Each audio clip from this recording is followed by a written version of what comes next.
Assalamualaikum warahmatullahi wabarakatuh. Bertemu kembali dengan saya, Dr. Sofi. Sobat sehat, akreditasi bukan sekedar dokumen. Ada 5 cara penilaian dalam akreditasi yang dikenal dengan RDOBS. Pertama, surveyor akan melihat dokumen regulasi. Kedua, surveyor akan melihat dokumen bukti implementasi. Ketiga, surveyor akan melakukan observasi. Keempat, surveyor melakukan wawancara. Dan yang terakhir, surveyor meminta simulasi. Ini untuk membuktikan apakah kita sudah melakukan kerjakan yang kita tulis dan tulis yang kita kerjakan. Channel YouTube Dr. Sofi dibangun untuk itu semua. Sebelum melihat video ke-242 ini, saya anjurkan sobat sehat melihat video tentang PPI di FKTP pada video ke-212 sampai dengan video ke-241 dan video 132. Kita sekarang akan membahas penerapan PPI pada penyakit infeksi emerging. Sobat sehat, selain kita membahas pengertian dan tujuan PPI pada penyakit infeksi emerging, kita juga akan membahas 6 hal, meliputi beberapa istilah dalam penyakit infeksi emerging, perkembangan kasus penyakit infeksi emerging, penerapan PPI pada penyakit infeksi emerging, pencegahan penularan pada individu, perlindungan kesehatan pada masyarakat, dan budaya adaptasi kebiasaan baru. Apa pengertian penyakit infeksi emerging? Penyakit infeksi emerging atau emerging infection diseases adalah penyakit yang muncul dan menyerang suatu populasi untuk pertama kalinya atau telah ada sebelumnya namun meningkat dengan sangat cepat dalam hal jumlah kasus baru di dalam suatu penyebarannya ke daerah geografis yang baru disebabkan oleh virus atau parasit. Penyakit yang jarang terjadi di suatu daerah di masa lalu atau telah dikendalikan namun kemudian dilaporkan lagi dalam jumlah yang meningkat juga digolongkan penyakit emerging. Bahkan kadang-kadang sebuah penyakit lama muncul dalam bentuk klinis yang baru yang bisa jadi lebih parah atau fatal. Apa tujuan penerapan PPI pada penyakit infeksi emerging? Penerapan PPI pada penyakit infeksi emerging bertujuan untuk membatasi, meminimalisir, atau memutus rantai penularan penyakit agar terkendali dan tidak meluas menjadi KLB atau kejadian luar biasa atau pandemi. Selanjutnya, kita akan bahas 6 hal berikutnya satu persatu. Pertama, beberapa istilah dalam penyakit infeksi emerging. Pertama, New Emerging Infection Disease adalah penyakit menular yang baru muncul dalam suatu populasi atau yang telah dikenal selama beberapa waktu, tetapi dengan cepat dalam kejadian atau rentang geografis. Contohnya Ebola virus, HIV/AIDS, dan COVID-19, di mana bahwa penyakit ini belum pernah terjadi pada manusia sebelumnya. Jenis kemunculan ini sulit ditegakkan dan mungkin jarang. Kemudian telah terjadi sebelumnya, tetapi hanya mempengaruhi sejumlah kecil orang di tempat-tempat terpencil. Contohnya adalah AIDS dan demam berdarah. Ebola adalah sebagai contohnya. Atau telah terjadi sepanjang sejarah manusia, tetapi hanya baru-baru ini diakui sebagai penyakit yang berbeda karena agen infeksi. Kemudian yang berikutnya, yang kedua, re-emerging disease adalah penyakit infeksi yang ada di suatu daerah yang kasusnya sudah sangat menurun atau terkontrol, tetapi kemudian meningkat lagi kejadiannya, kadang dalam bentuk klinis lebih berat atau fatal. Perilaku manusia mempengaruhi kemunculan kembali. Misalnya, terlalu sering menggunakan antibiotika sehingga menyebabkan organisme penyebab penyakit kebal terhadap obat-obatan. Penyakit yang muncul kembali atau re-emerging termasuk malaria, TBC, kolera, pertusis, influenza, penyakit radang paru-paru, dan gonorea.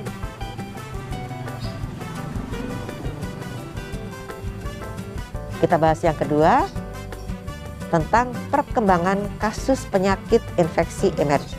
Kita bahas sumber penularannya.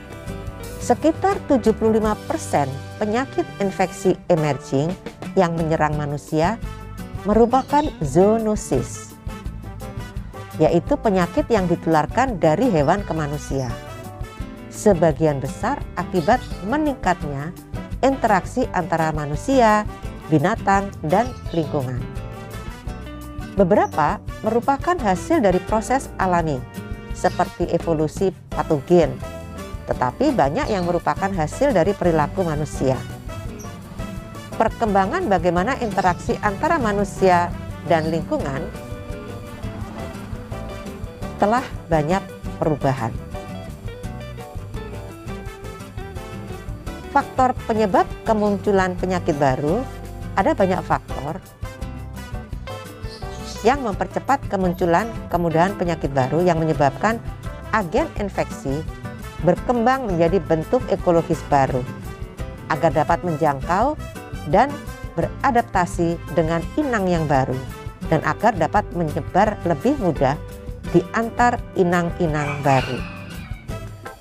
Faktor-faktor penyebab tersebut antara lain pertumbuhan populasi yang sangat cepat dan kemiskinan, kemudian urbanisasi yaitu migrasi dari desa ke kota, kemudian perang, kemudian transportasi perjalanan udara internasional, kemudian perubahan ekologis dan ekosistem, ada penggunaan lahan, penghancuran habitat asli yang menyebabkan manusia dan hewan itu hidup dalam jarak yang sangat dekat. Kemudian perubahan iklim dan perubahan ekosistem, perubahan dalam populasi inang reservoir atau vektor serangga perantara, dan lain-lain. Sebagaimana diketahui, penyakit infeksi emerging dalam kurun waktu 3 dasawarsa terakhir terus menjadi ancaman bagi keamanan kesehatan global karena dapat menimbulkan kejadian luar biasa atau KLB yang tidak hanya menyebabkan kesakitan dan kematian yang banyak, tapi juga menimbulkan kerugian ekonomi yang cukup besar. Beberapa penyakit infeksi emerging telah mengakibatkan berbagai kejadian luar biasa atau KLB atau dideklarasikan oleh WHO atau WHO sebagai Public Health Emergency of International Concern atau PHEIC atau kedaruratan kesehatan masyarakat yang meresahkan dunia, disingkat KKMMD, hingga menjadi pandemik. Antara lain Severe Acute Respiratory Syndrome atau SARS pada tahun 2002 sampai dengan 2003. Kemudian ada influenza H atau H1N1 pada tahun 2009. Polio sejak tahun 2014 hingga saat ini. Kemudian penyakit virus Zika pada tahun 2016. Penyakit virus Ebola pada tahun 2014 dan 2019. Dan pada akhir 2019 dunia dikejutkan dengan adanya kasus klaster pneumonia yang tidak diketahui penyebabnya di kota Wuhan, Provinsi Hubei, China. Kasus ini kemudian dikenal sebagai COVID-19. Catatan, COVID-19 dinyatakan sebagai PHEIC oleh WHO pada 30 Januari 2019. Pemerintah Indonesia kemudian menetapkan sebagai pandemik pada 11 Maret 2020. Hingga penulisan pedoman ini selesai dibuat, data menunjukkan per 30 September 2020 telah tercatat 33.249.999 565 kasus konfirmasi seluruh dunia dengan jumlah 1.040 kematian atau 3,0% angka kematian. Sementara di Indonesia terdapat 287,8 kasus konfirmasi dengan 10.740 kematian atau 3,7% angka kematian. Dampak yang timbul dari sebuah penyakit baru sulit diprediksi, namun diketahui bisa sangat bermakna karena pada saat penyakit baru ini menyerang manusia, mungkin hanya sedikit kekebalan yang dimiliki manusia atau bahkan tidak ada sama sekali. Penyakit infeksi emerging adalah penyakit infeksi yang memerlukan penelaah risiko karena dapat menimbulkan risiko kepedulian dan kedaruratan kesehatan masyarakat dan atau keresahan masyarakat, menyebar secara cepat lintas wilayah maupun lintas negara, berpotensi digunakan sebagai senjata biologi dan mampu memberikan dampak besar ekonomi bagi negara dan masyarakat, sehingga memerlukan tanggap nasional secara terkoordinasi. Sobat Sehat bisa melihat pada Permenkes RI nomor 658 tahun 2009. Sekarang kita membahas yang ketiga. Pembahasan ketiga ini mengenai penerapan PPI pada penyakit infeksi emerging. Penerapan PPI pada petugas kesehatan pada saat terjadi penyakit infeksi emerging secara garis besar ada 4, yaitu penerapan kewaspadaan standar. Kemudian yang kedua, penerapan kewaspadaan transmisi. Ketiga, pengendalian administratif. Dan keempat, melakukan pendidikan dan pelatihan. Kita bahas satu persatu. Penerapan kewaspadaan antara lain 1. Menerapkan dan mematuhi kebersihan tangan dengan 5 momen dan 6 langkah kebersihan tangan. 2. Menggunakan alat pelindung diri atau APD sesuai indikasi atau prosedur yang akan dilakukan. 3. Melakukan tindakan kebersihan pernafasan dengan tepat dan benar. Keempat, menjaga jarak lebih dari 1 meter atau physical distancing. Kelima, menjaga dan memperhatikan kebersihan lingkungan. Keenam, melakukan penanganan linen sesuai dengan standar yang ditetapkan. Ketujuh, melakukan pengelolaan limbah sesuai kriteria infeksius, non-infeksius, dan benda tajam yang merujuk pada pedoman pengelolaan limbah rumah sakit rujukan, rumah sakit darurat, dan puskesmas yang menangani penyakit infeksi emerging yang dikeluarkan oleh Direktorat Jenderal Kesehatan Masyarakat yang sudah ada atau yang diterbitkan pada saat pandemi terjadi. 8. Melakukan dan mengawasi prosedur disinfeksi peralatan perawatan pasien berdasarkan kriteria peralatan kritikal, semi-kritikal, dan non-kritikal. 9. Melaksanakan praktik penyuntikan yang aman. 10. Melaksanakan program pemberian antimikroba yang bijaksana. 11. Pengelolaan kesehatan petugas sesuai kebijakan dan standar yang ditetapkan. Sobat Sehat, berikutnya kita akan membahas penerapan kewaspadaan transmisi. Di sini meliputi penerapan prosedur, standar pencegahan penularan penyakit infeksi berdasarkan transmisi kontak, droplet, dan airborne sesuai pedoman pencegahan dan pengendalian infeksi yang sudah ada atau yang dikeluarkan saat terjadi pandemi. Berikutnya kita akan bahas pengendalian administratif. Pengendalian administratif meliputi 1. Penyediaan infrastruktur dan kegiatan PPI yang berkesinambungan. 2. Membuat pedoman, panduan, dan prosedur-prosedur dan kebijakan semua aspek kesehatan kerja dengan penekanan pencegahan penyakit infeksi emerging. 3. Identifikasi dini pasien dengan kasus penyakit infeksi emerging. baik ringan maupun berat. Diikuti dengan penerapan tindakan pencegahan yang cepat dan tepat, serta pelaksanaan pengendalian sumber infeksi dengan menempatkan di area terpisah dari pasien lain dan segera lakukan kewaspadaan tambahan. Aspek klinis dan epidemiologi pasien harus segera dievaluasi dan penyelidikan harus dilengkapi dengan evaluasi laboratorium.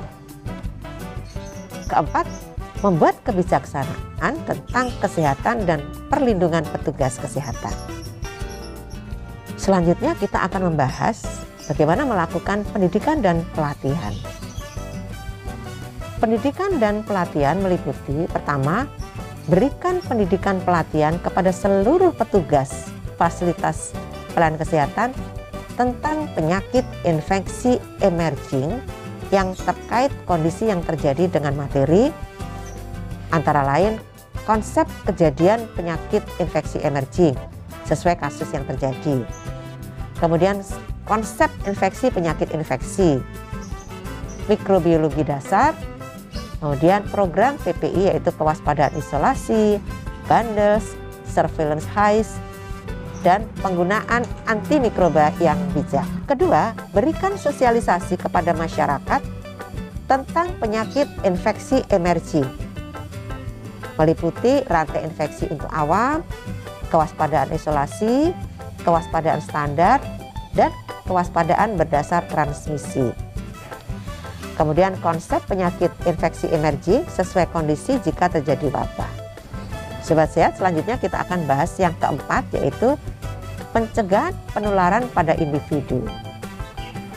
Pencegahan penularan pada individu meliputi satu, membersihkan tangan secara teratur dengan cuci tangan pakai sabun dan air mengalir selama 40-60 detik, atau menggunakan cairan antiseptik berbasis alkohol atau hand sanitizer minimal 20-30 detik. Hindari menyentuh mata, hidung, mulut dengan tangan yang tidak bersih. 2. Menggunakan alat pelindung diri berupa masker yang menutupi hidung dan mulut jika harus keluar rumah atau berinteraksi dengan orang lain yang tidak diketahui status kesehatannya, yang mungkin dapat menularkan mikroorganisme. 3. Menjaga jarak minimal 1 meter dengan orang lain untuk menghindari terkena droplet dari orang yang batuk atau bersin. Jika tidak memungkinkan melakukan jaga jarak, maka dapat dilakukan berbagai rekayasa administrasi dan teknis lainnya. 4. Membatasi diri terhadap interaksi atau kontak dengan orang lain yang tidak diketahui status kesehatannya. 5. Saat tiba di rumah setelah bepergian, segera mandi dan berganti pakaian sebelum kontak dengan anggota keluarga di rumah. 6. Meningkatkan daya tahan tubuh dengan menerapkan pola hidup bersih dan sehat atau PHBS seperti konsumsi gizi seimbang. 7. Mengelola penyakit penyerta atau komorbid agar tetap terkontrol. 8. Menerapkan etika batuk dan bersin terutama jika sakit. Jika berlanjut, segera berkonsultasi dengan dokter atau tenaga kesehatan. Selanjutnya kita akan bahas yang kelima, yaitu perlindungan kesehatan pada masyarakat. Perlindungan kesehatan pada masyarakat dilakukan melalui 3 hal, yaitu upaya pencegahan atau prevent, upaya penemuan baru atau case finding, dan upaya penanganan secara cepat dan efektif atau respon. Kita akan bahas satu persatu. Pertama, upaya pencegahan atau prevent dilakukan melalui 1. Dalam rangka memberikan pengertian dan pemahaman untuk masyarakat luas dan stakeholder, maka kegiatan promosi kesehatan atau promote dapat dilakukan melalui sosialisasi, edukasi, dan penggunaan berbagai media informasi serta keteladanan dari pimpinan dan tokoh masyarakat. Kedua, kegiatan perlindungan atau protect antara lain dilakukan melalui penyediaan sarana cuci tangan pakai sabun yang mudah diakses dan memenuhi standar atau penyediaan hand sanitizer, upaya penapisan kesehatan orang yang akan bepergian. Kemudian yang kedua, upaya penemuan kasus atau detek. Pertama, deteksi dini untuk mengantisipasi penyebaran kasus infeksi. Dapat dilakukan semua unsur dan kelompok masyarakat melalui koordinasi dengan dinas kesehatan setempat atau fasilitas pelayanan kesehatan. Kedua, melakukan pemantauan kondisi kesehatan, gejala penyakit yang muncul terhadap semua orang yang berada di lokasi kegiatan tertentu, seperti tempat kerja, tempat dan fasilitas umum, atau kegiatan lainnya. Selanjutnya kita akan bahas unsur penanganan secara cepat dan efektif atau respon. Dengan melakukan penanganan untuk mencegah terjadinya penyebaran yang lebih meluas.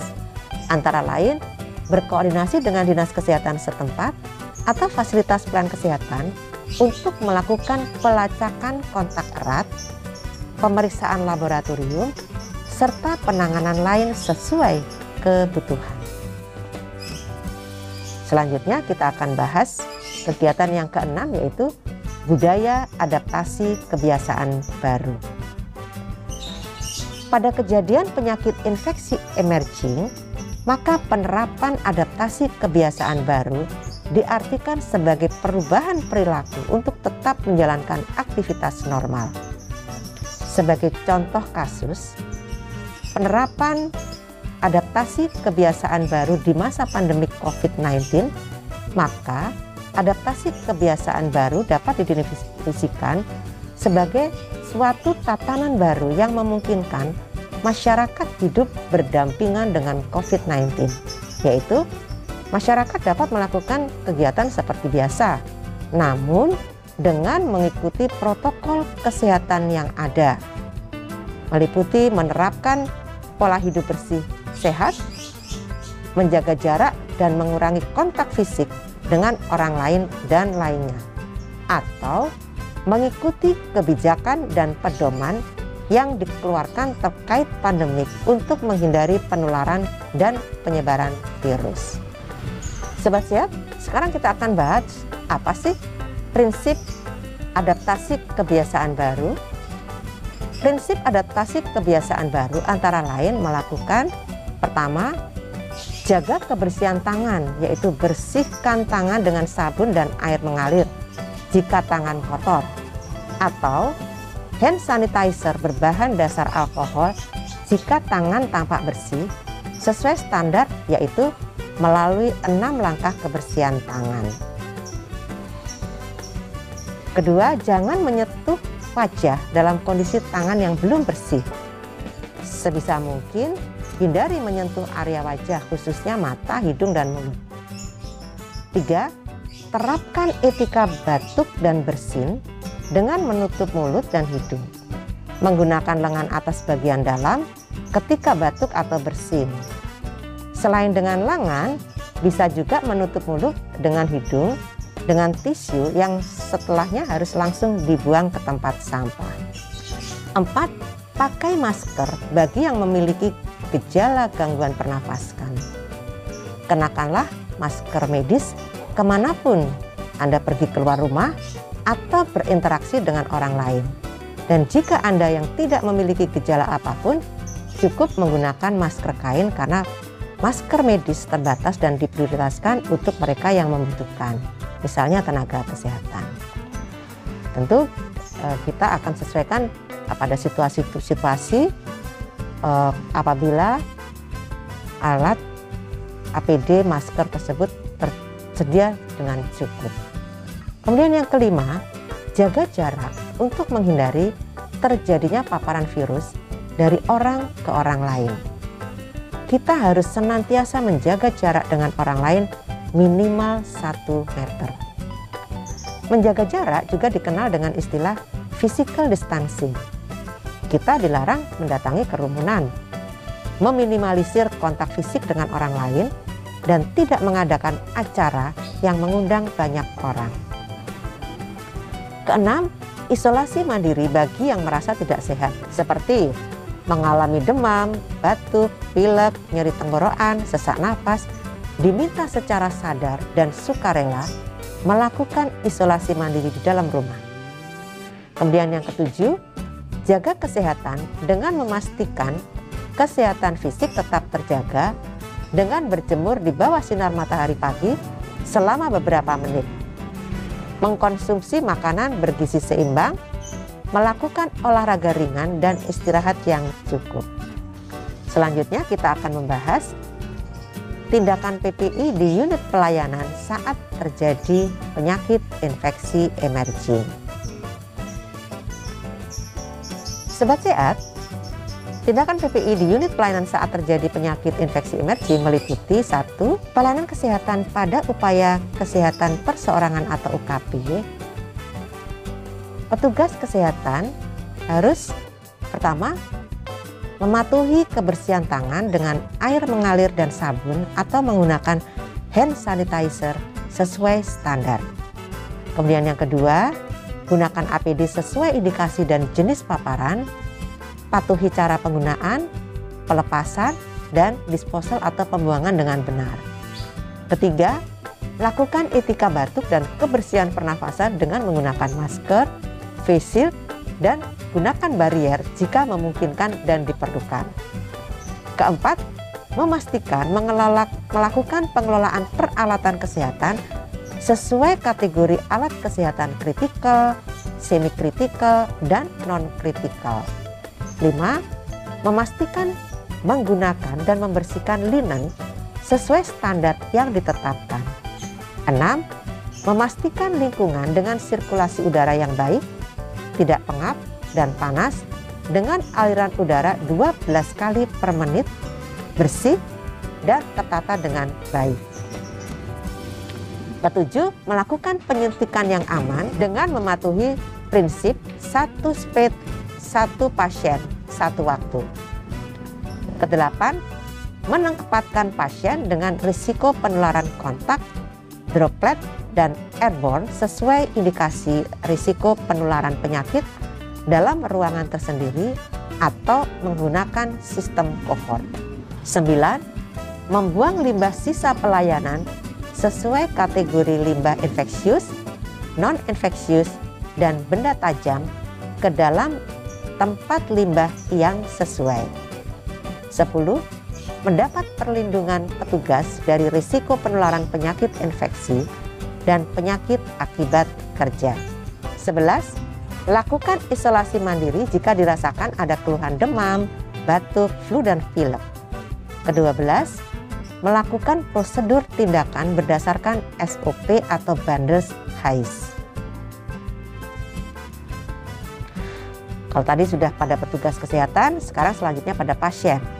Kalau pada pasien sebagai berikut. Pertama, pastikan melakukan pendaftaran atau registrasi melalui telepon atau secara online. 2. Datanglah sesuai dengan jam perjanjian yang telah ditetapkan. 3. Setelah tiba di fasilitas pelayanan kesehatan, segera lakukan kebersihan tangan dengan air mengalir dan sabun atau menggunakan hand sanitizer. Keempat, jaga jarak saat berada di antrian minimal 1 meter. 5. Duduklah di ruang tunggu sesuai tempat duduk yang disediakan. 6. Gunakan masker jika mengalami gejala saluran pernafasan akut, baik batuk, pilek, dan bersin. 7. Lakukan etika batuk dan kebersihan pernafasan dengan benar. 8. Jaga jarak dengan pasien lain minimal 1 meter, terutama dengan pasien gejala infeksi saluran pernafasan atas. 9. Segera meninggalkan fasilitas pelayanan kesehatan jika pelayanan telah selesai. Sobat sehat, selanjutnya kita akan bahas pelayanan kesehatan pada upaya kesehatan masyarakat atau UKM. Petugas harus melakukan sebagai berikut. Pertama, patuhi kebersihan tangan dengan air mengalir dan sabun atau menggunakan hand sanitizer sesuai standar yang sudah disiapkan saat akan memberikan pelayanan kepada masyarakat. Kedua, gunakan APD sesuai risiko dan jenis paparan yang akan ditemukan. 3. Jaga jarak minimal 1 meter dan gunakan masker jika berhadapan dengan pasien atau anggota masyarakat dengan gejala saluran pernafasan akut, baik batuk, pilek, atau bersin. 4. pastikan lingkungan dan sirkulasi udara tempat lokasi pertemuan atau pemeriksaan dalam kondisi baik, tidak panas, pengap, dengan sirkulasi udara minimal 12 kali per putaran per jam. 5. Persiapkan dan bawa peralatan kesehatan yang akan dipergunakan sesuai jenis kritikal, semi-kritikal, dan non-kritikal dalam kondisi aman dan tidak terkontaminasi. Jadi dalam box yang tertutup. Kemudian yang keenam, melakukan penyuntikan yang aman. Ini pada imunisasi ataupun pengobatan dengan mematuhi prinsip 1 speed, 1 pasien, 1 waktu dengan membawa bak speed, kapas, alkohol, safety box, bengkok, dan vaksin pada tempatnya. Ketujuh, mengumpulkan limbah infeksius pada kantong infeksius, benda tajam pada safety box untuk diproses dalam insinerator atau ketentuan yang berlaku. Berikutnya klien atau masyarakat sebagai berikut. Pertama, menyediakan sarana kebersihan tangan, air mengalir, dan sabun atau hand sanitizer. Kedua, bila merasakan gangguan infeksi saluran pernafasan akut atau ISPA, segera memberitahu kepada petugas. Ketiga, menjaga jarak tempat duduk antar individu dengan jarak minimal 1 meter dan tidak berkerumun. 4. Menjaga lingkungan tempat kegiatan dalam kondisi bersih, sirkulasi udara tidak panas, pengap, dengan perputaran udara baik. 5. Gunakan masker jika mengalami gejala saluran pernafasan akut, baik batuk, pilek, atau bersin. Keenam, lakukan etika batuk dan kebersihan pernafasan dengan benar. Ketujuh, menjaga kebersihan lingkungan. Kedelapan, membuang limbah sesuai kategori limbah. Demikianlah Sobat Sehat, di video 242 ini kita telah membahas penerapan PPI pada penyakit infeksi emerging.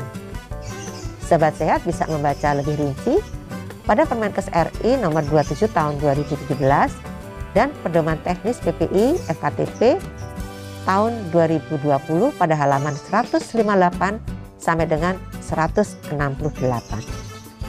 Kita akan bertemu di video 243 untuk membahas tentang penanggulangan kejadian luar biasa atau KLB. Sampai di sini dulu ya. Saya tetap mengundang masukan dari Sobat Sehat. Sampaikan di kolom komentar. Semoga selalu sehat. Wassalamualaikum warahmatullahi wabarakatuh.